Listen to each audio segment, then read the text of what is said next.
Hey, brewery or small business owner. At the Beer Accountant, they understand the unique financial challenges of the craft brewing industry. Are you tired of navigating complex brewery accounting and taxes on your own? Staying up late working on financials and getting your finances in order after a whole workday? They're a CPA dedicated to helping breweries like yours thrive, with services ranging from qualified bookkeeping, business tax prep, to strategic financial planning.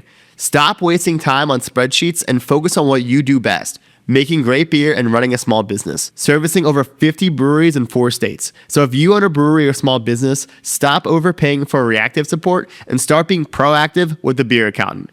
Don't brew that IPA without this CPA. Visit beeraccountant.com to learn how their specialized expertise can help your brewery grow, profit, and succeed.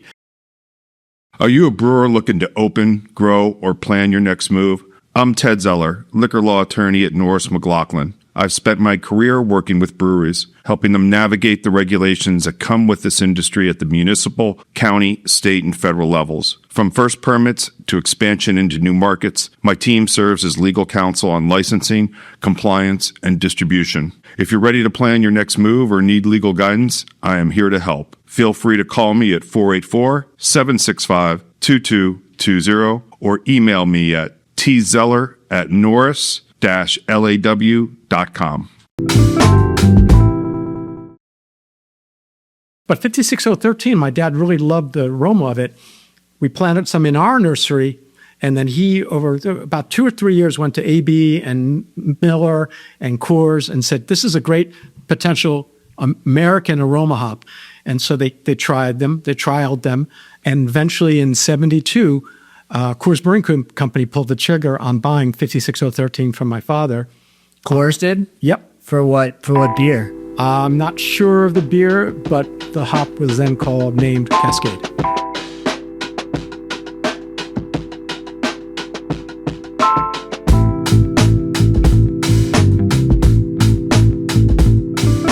Welcome back to the BrewedAt podcast. I'm your host, Richie Tevlin, joined as always by Evan Blum. Hello, what's up? I got it right that time? Yeah, you did. So this is the 5th CBC episode. We saved the last episode of Monday. Save the best for last. Mr. John Segal from Segal Ranch. Segal Ranch, yep. So like we said before, like this is a craft beer podcast, but I think we have a lot of listeners that are not in the industry. People in the industry, everyone knows Segal Ranch. Okay. You'll know who you are. Your name has come up a lot. Yeah. During the Troge episode, your name came up a lot. We had Brewer Farm with Ryan C's. Your name came up a lot, and your name keeps coming up. Like, we have to have you on. So we're at CBC. We got you here. So thank you for coming. Well, thank you for having me. Awesome. So I guess let's just get right into it. Can you kind of tell everyone what Segal Ranch is, and then we'll get into your family history? Absolutely. So we're a small estate quality hop farm. We're 450 acres in Grandview, Washington, the Yakima Valley. 450 acres is really very small. The average hop farm in the valley is probably between 800 to 1,000 acres. So we really kind of market and view ourselves as a state quality hop farm, trying to grow the very best hops in the world. That's our goal every year. Every year is a new chapter, and our goal is to get brewers to the farm, rub our hops, and have them love the hops. And that's our contribution to a great glass of beer. I got my start at Anchor Brewing Company many moons ago. I actually worked for Fritz Maytag. Really? Yeah. What's he like? Fritz was tough. So he's a perfectionist, and he gave me 3 days he gave me a tour of his brewery. Yeah. When I first opened the brewery, I'm dating myself. And he said, John, in 3 days you come back, you give me a tour of my brewery.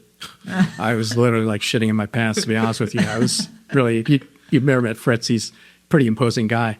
Anyway, I came back in 3 days, and he also gave me a copy of The Practical Brewer, which is pretty funny. It's a very technical book on how to brew beer. It's like way above my IQ for learning beer in 3 days.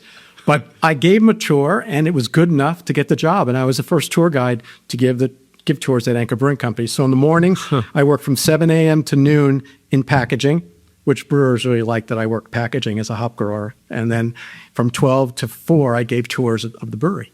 And You've seen both sides, like packaging and hop growing. Right. And the beautiful thing, it really helped me when I started working with breweries in general, especially craft breweries, because I'd walk into a brewery and I could recognize the equipment and know how beer was brewed, and this is a mash tun, this is a lauter tun, here's a heat exchanger. I knew the equipment. Yeah. And it kind of gave me some good credibility as a hop grower. And I'm probably the only hop grower around that has had a lot of, brewery-related experience. I was at Anchor for a little over a year. You're also the only person I've ever met that's worked at Anchor. But yeah, I have a soft spot for them. I'm happy they've just reopened. Yeah. So we're actually growing Northern Brewer hops, which we had done since the late 60s.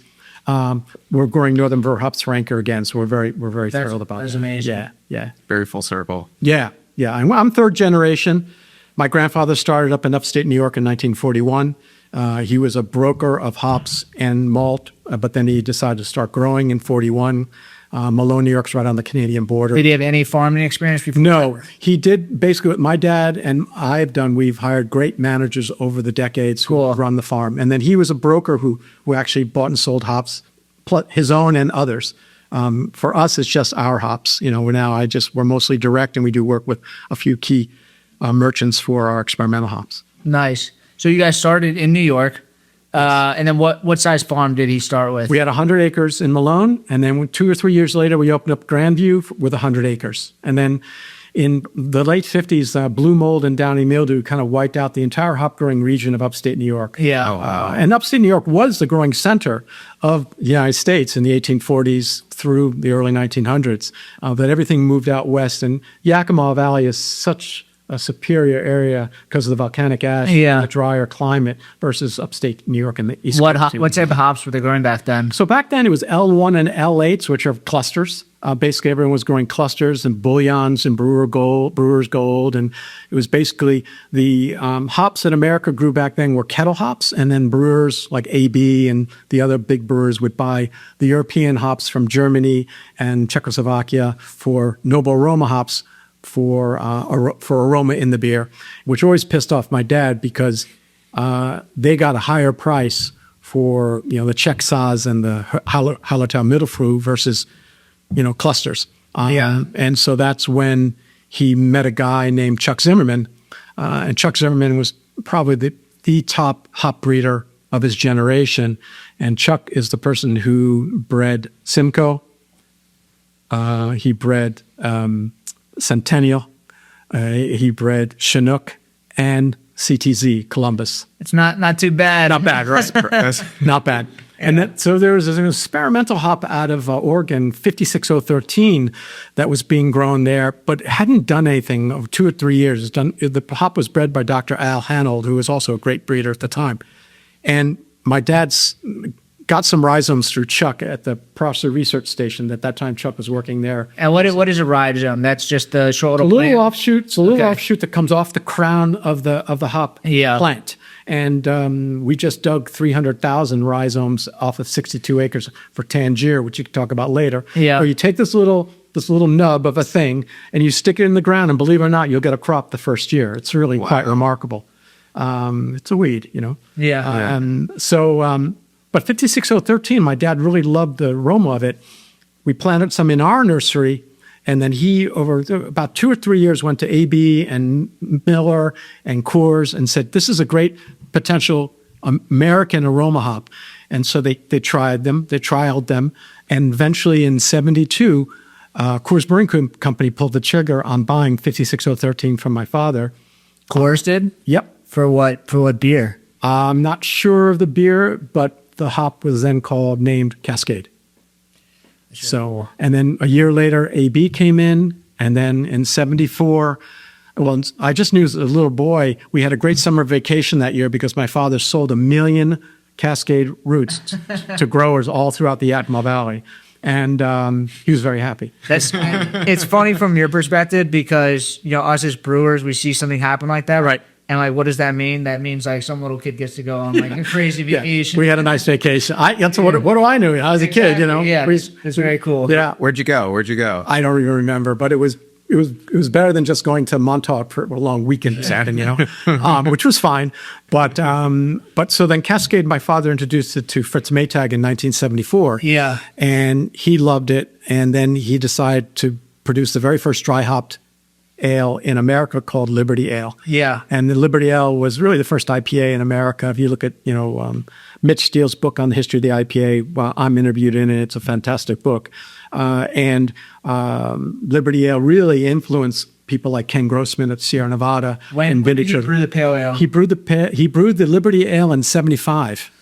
And I think Sierra didn't open till 79, 80. So Liberty Ale was a very impactful beer for people like Vinnie Trelurzo and Ken Grossman and others. So, That's awesome. yeah. So that's the Cascade story, which I usually wear a little post-it on this story right here. But So I don't mean to bring this out. This might be weird, but I did read it on your website. Your grandfather died while he was drinking a Ballantine. yeah, this is true. Horn and hearted, right? And on a Saturday, he left school and left home at 16. Yeah. And worked very hard selling cheese door to door. And some of our brewing partners know that we still give out a 2-pound extra sharp cheddar cheese from Cuba, New York. Oh, It's a really? holiday gift. Yeah. Wow. Yeah. So If you're on the people cheese got list, you're those? buying hops from us. I'd If you're rather off the get- cheese list, you're not buying hops from us anymore. It's kind of known in the industry among people who work with us. That's funny. But he sold cheese door to door at mom and pop stores, and he noticed they were selling little packets of hops for home brewing during Prohibition, and then that's how he got involved in learning the hop business. That's how it all starts. That's very cool. Yeah. So, but he died on a Saturday. Ballantine Ale, that was his brand, and my dad's brand too, which was a New York beer. And he took Did they sell them to the hops? oh yeah, we sold hops to Ballantine for years. And what was the hops? It was definitely Bullion or Brewer's Gold. Okay. Yeah, and probably some clusters as well. When are they going to bring Ballantine back? They keep reviving these old brands. It's been like- tried a few times, and I think you could still get some package that has the logo, the 3 rings, Yeah. purity, but it's not going to be like, this was an open fermented beer, and it was dry. Yeah. It was dry hopped like crazy. Yeah. And it was, they would age it. It was really, there's a whole crazy lore beer. about it. You talk to a lot of, geeks. Ballantine and Burton's Ale are like, that's geekdom in the IPA world. Yeah. Cool. Yeah, but my grandfather. So my father had to take over the business as a young guy, and that's how it all kept going. Yeah. So you guys were brewing the Cascade. Have you guys always been brewing these experimental hops? Has that been kind of like your? It's a great question. We always had the 4-acre Anheuser-Busch nursery for experimental varieties at our farm. 'Cause we were an AB farm for 35 years. Okay. And so when I left Anchor, and then I worked for my dad for 5 years. As in all of your hops are just always with AB?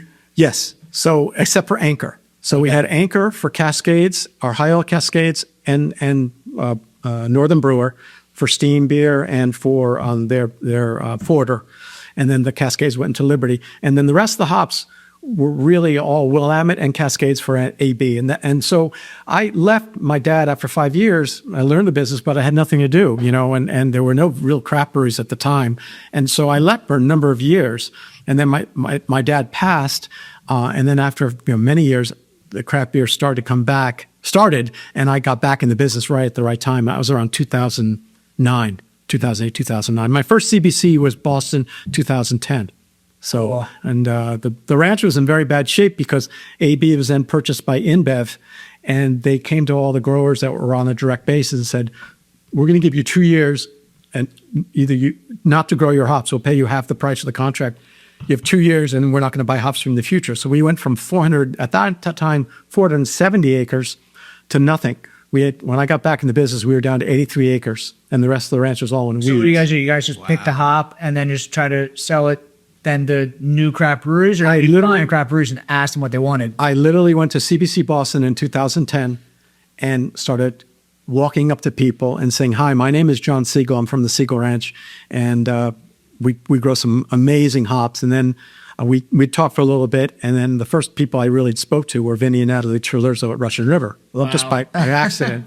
And I mentioned, Were they like 22 years old at this point? I don't know. I don't know. I don't get into age, but they were super nice to me. Yeah. And I mentioned I work at Anchor. Yeah. And that was the click, And then they said, you worked at Anchor? And I said, yeah. And then we started talking. We just started developing a relationship that we hasn't stopped since 2010. Wow. And then this other guy named Tony McGee, who owned Lagunitas Brewing Company. Yeah. This is when the hop shortage happened in 2010. So hops were normally at $5 to $6 a pound. Suddenly went to $18 to $23 a pound. Were those The two things shortage. correlated? The AB switching over and the hop shortage? Yeah, because it turned out there are many stories, but one of the stories is the in-bed folks didn't have a good idea of the bookkeeping and inventory controls of what Anheuser-Busch really had. And there was also rumors that maybe they bought AB because they had so many hops and they thought they were really short. Who the hell knows? The bottom line is hops went from $6 a pound to $18 a pound. And the merchants took advantage a little bit and said, hey, brewers, if you want to buy the hops this year, you also buy for next 5 years at these prices. So Tony called Mark Carpenter at Anchor Brewing Company and said, I'm done with the merchants. Who do I talk to about a direct relationship with a farmer? He goes, oh, we work with the Segal Ranch. And so I got a call from Tony McGee and this guy named Jeremy Marshall, who is still one of my best friends in the business this day.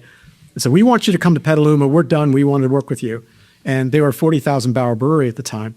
And obviously we grew with them, and they and Russian River both really saved our farm. We went from 83 acres back to full capacity. Wow. So what sort of hops did you guys switch over to? So basically, we didn't. We went to Centennial. We grew what they wanted. Yeah. So Centennial is something that Lagunitas used a lot of. So we never grew them before. We put them in. Yeah. And also CTZ, which we never grew. And then of course. The folks at Russian River loved our high oil Cascades when they rubbed them. So it was basically those hops. And then when Trogs came in later, we grow nuggets for them. And now we're growing Mount Hoods as well.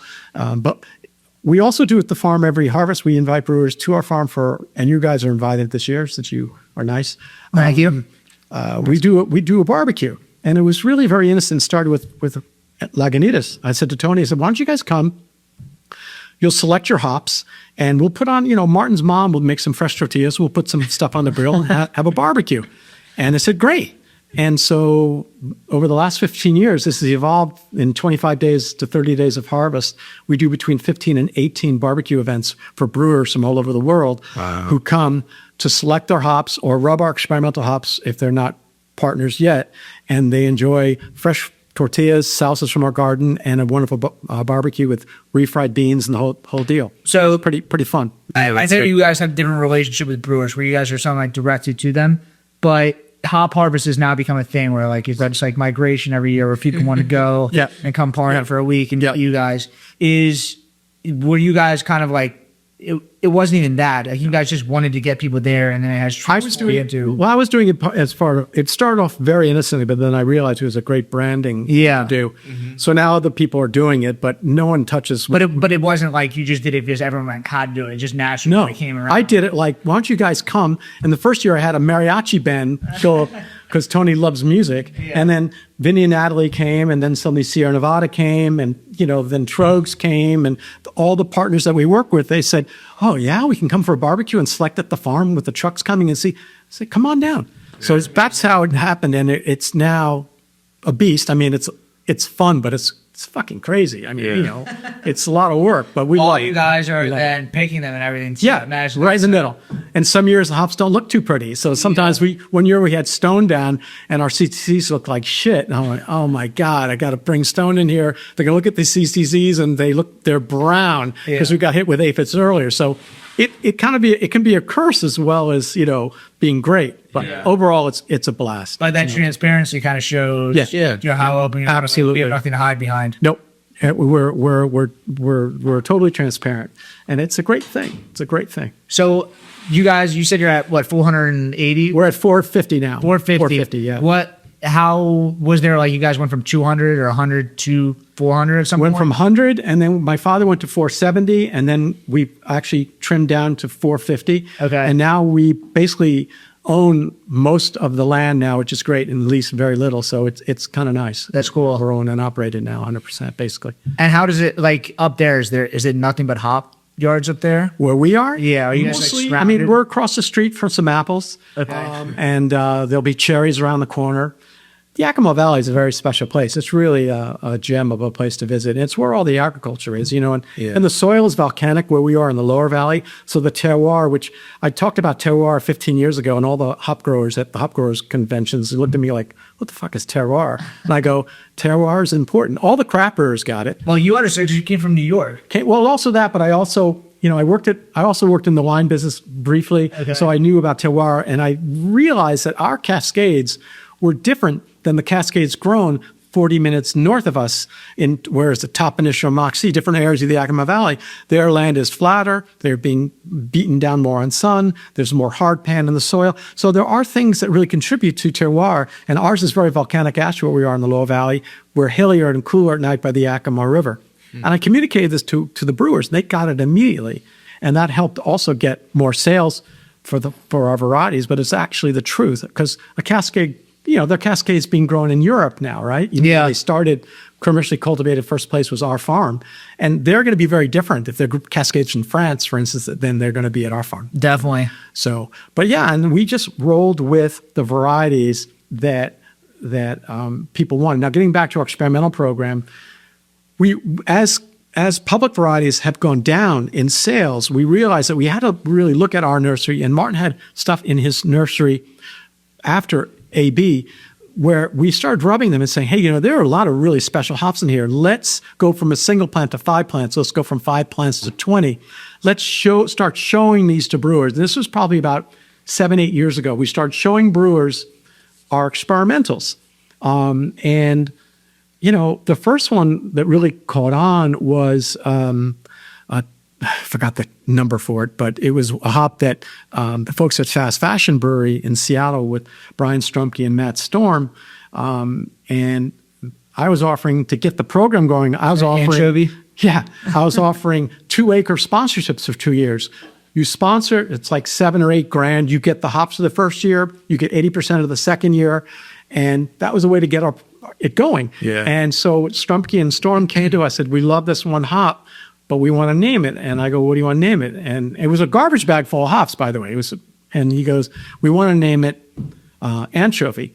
We're coming out with a beer called Pizza, and we want to name the beer Anchovy because anchovy and pizza. So I turned to Martin. This has been written about in an article. I said, why don't you just call our hops shit? Because other than just smell shit. And I love anchovies, but why the fuck are you going to call it anchovy? Yeah. And he goes, what brewer's not going to want to try a hop named anchovy? And what consumer's not going to try a beer called anchovy? I said, oh, what the hell do I know? Fine. And we called it anchovy, which I've never trademarked. So if someone wants to steal it, take it. But that was 5 years ago, and we have about 15 acres in the ground now. And the Chinese craft brewers are now brewing with anchovy. Really? And Japan as well. And the folks at Hollenberry are doing a phenomenal job marketing anchovy all over the world. So what the hell do I know? So it's a counterculture hop. It transfers watermelon and candy fruit necklace. Actually, Steve Gonzalez, who runs the pilot program at Stone, absolutely adores anchovy, loves it. And Stone has come out with one-off beers with anchovy in it. So we'll see. But it's the name is not going anywhere. Yeah, I like it a lot. So you've seen hops kind of come, get established, and now they're kind of standards in the industry. Right. Have you seen different hop products? Were you there when they switched over from whole cone to pellets, or when did that happen? And well, when I got in there, it was pellets were still king, and now there are a lot of pourable products, and CO2 extract was just starting when I got back in the business. I like to kid around with brewers. We still mostly sell in whole leaf, and I tell a brewer, I said, we don't grow pellets out there. We're busting our ass and doing everything we can to grow the very finest hops in the world, and those are whole cone hops. Yeah. And Anchors uses whole cone, and Sierra, used to use and still uses whole cone to a degree.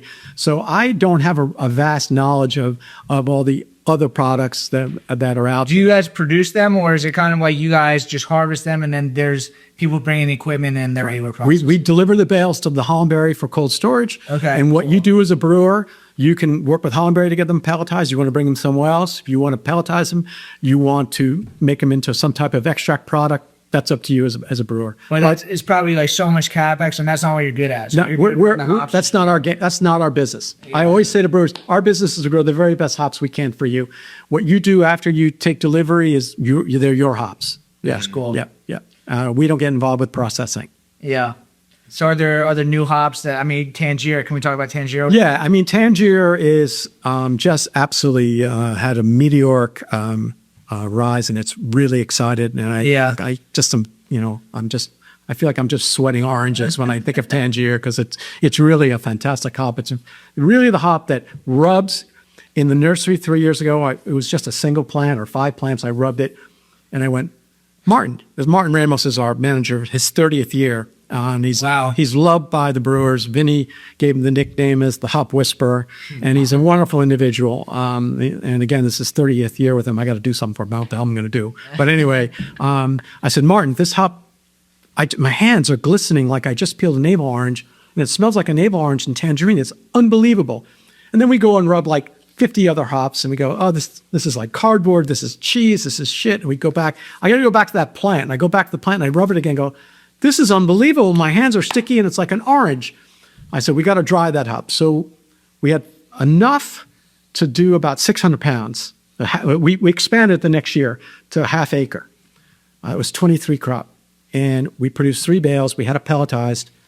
Vinny rubbed it the same way I did and got the exact same. He says, John, this hop is like I just peeled a navel orange. I know, right? He goes, I got to get some to test. I go, fine. So he bought 5 boxes of the 600 pounds. Okay, so he has a beautiful 7-barrel system at Windsor, his new brewery. I'm not thinking anything about it. I think, great, this will be a one-off beer, wonderful. So months pass, I get a call. And it's Vinny. He goes, listen, I just want to let you know, we love Tangier here. It scored the highest of any panel, the beer, single hop beer we've ever done on the panel. And for 2024 crop, I want to buy 10,000 pounds. And I look at the phone, and I literally almost fell off my seat. I go, Vinny, I said, 10,000 pounds, what are you doing? That's not for a one-off. He goes, no, this is going to go into core beers. I almost felt like saying to him, what are you, nuts? Pliny the Elder and Pig are some of the best beers in the world, but and he's tough. So I said, done. So we expanded to 25 acres. Of course, it was a lousy baby crop, of course. And then it gets out into the industry that Russian River loves Tangier, and then the folks actually at Cigar City rubbed it early on and brewed out of a garbage bag and loved it. Sean Chaussier at Cigar City in Tampa loved it. So he was pushing for it. So 24 crop, and then we go to 25 acres, and then 25 crop, we go to 62 acres because suddenly Russian River lots a lot more than 10,000 pounds. And you guys only have 450 acres. That's like a large percentage. This year we're going to be at probably 128 acres. Wow. At Tangier. Wow. And it's all kind of sold to Hollandberry is the biggest marketer of it. And we also have New York Hop Guild on the East Coast. Yeah. We also developed a relationship for international UK and Canada with Charles Farham. And it's kind of weird. I've always been a farm direct to brewers, and now with our experimentals, I'm just one person.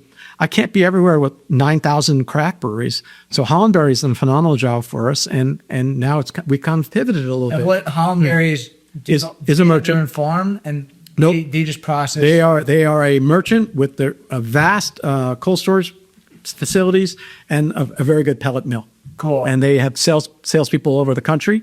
New York Hop Guild also has some pelleting structure there, facilities, and they primarily are on the East Coast when they have a smaller group. So, because at this stage in my career, I can't be everywhere, and Tangier's just exploded. And as I like to kid around, to sell someone 5 boxes is the same as selling them 10,000 pounds on a direct level, So, so Tangier's absolutely exploded, and it really does transfer the way you rub it. For any brewers out there, you rub orange, you go to the Hollandberry booth if you're at CBC or New York Hop Guild, you rub it, you get this tangerine orange. And then, by the way, the name Tangier comes from Tangier, Morocco, where that is the place where they first exported tangerines. Oh, cool. So that's where Tangier comes from. A little more fitting than the Anchovy name. Yeah, little cooler name. Yeah. I think. But it's really an incredibly great hop, and it plays well with other hops. I mean, Vinny just came out with a West Coast Pils called 110, the 110 West Coast Pill. It's phenomenal. It's just an amazing beer with Tangier. And actually, Human Robot and New Trail locally just did a collab with Tangier, our Zumo, which is the lines F top, and our high oil Cascade. and I'm dying to taste it. Andrew Foss said the pill. I just saw some pictures of it. It's got this cool like lime green, something label on it. Yeah, it's supposedly he said it's a beautiful light orange note that comes out because the West Coast Pils is a much more lighter style of beer. So it's wonderful. Does that make you also now want to experiment into more hops and like grow that side more too? We are. This is really interesting because the beer business, the hop business reflects the beer business. So as beer sales go down, that trickles down to people who supply the raw materials. So we're getting less business of Centennial. Or when everyone switches from IPAs to lagers, all of a sudden. Exactly. But so our public varieties have gone down. So it's interesting that you say that because we have another hop called Ramosa. Was originally the number was D55, and it rubbed in the field like ripe pineapple and like lychee and mango juice. It's crazy. And this was actually the folks at Hollandberry loved the hop. And so we had an acre in it. And now we had 3 acres in the ground now. We're probably going to 10 acres. The folks at Treehouse, who also love Tangier, went absolutely bananas over Ramosa. And Ramosa, other half just did a beer called All Segal Everything, which will be at the Craft Hall event. Not bad. That's a pretty cool name. It is a cool name.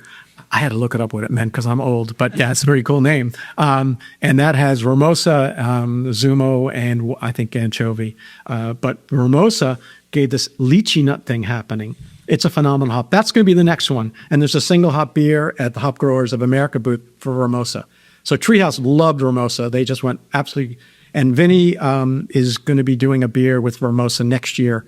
So we're excited. He's never brewed with it. So it'll be interesting to see what he thinks of it.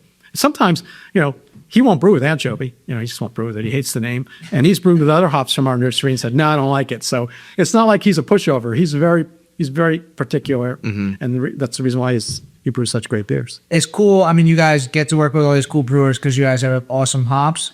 But it's cool that all of these cool brewers are like actively searching out like your new hops because then you get to like show them off like right away. And we do. Yeah. So we do now to earn your tacos, we have a table with about 12 white buckets with numbers. We give you a piece of paper, and you have to rub all and put your notes down, just a couple words, and that helps us to either take the hop out of our nursery or expand it slightly. You said earn your tacos? Earn your tacos, yeah.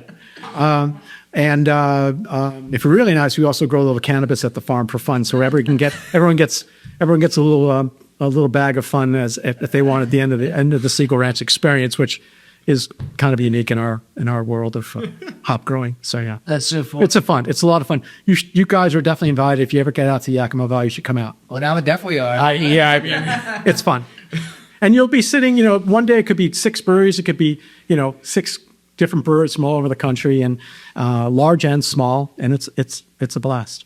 That's awesome. Yeah, so cool. Thank you for coming on. You exceeded my expectations. Everyone said that we needed to have you on. I appreciate that. You were very nice. Interview. Thank you. A lot of fun.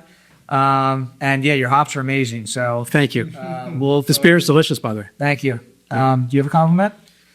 This is I honestly, and this has really talked to everybody. It is such a unique experience to be able to have one-on-one conversations with some of the best and like stars in the industry. So I appreciate I feel like we're truly honored for all of that. Well, when it's nice for me, this is my first podcast actually, and and it's really nice because you start thinking about everything, and I just get so happy and passionate, and I feel very lucky to have an opportunity to talk about our story, and we think it's a good one. So thank you. Well, I'll really blow your mind. You're about to be on TikTok because we're gonna blow this up all over TikTok. So, oh my God, my sons will be watching it. I don't know about me, or I'll for sure watching it. Well, thank you very much. Of course. And then where can we find you guys? At Segal Ranch? At Segal Hop. Okay. Segal, I should look it up. I think it's at Segal Hop Ranch, on Instagram. We have 2,800 followers, I'll have you know. And I do it's so pathetic, but I do all the posts. So if you like them, great. If you don't, then you can tell me to go to hell. So I don't have some vast empire where someone's doing my social media for me. So that's very cool. Very much more authentic. Awesome. Well, we are going to the welcome reception with you shortly. Yep. So we got to get out of here. But thank you. You can follow us at BrewedAt, at the BrewedAt podcast. And we'll see you guys tomorrow. Thank you.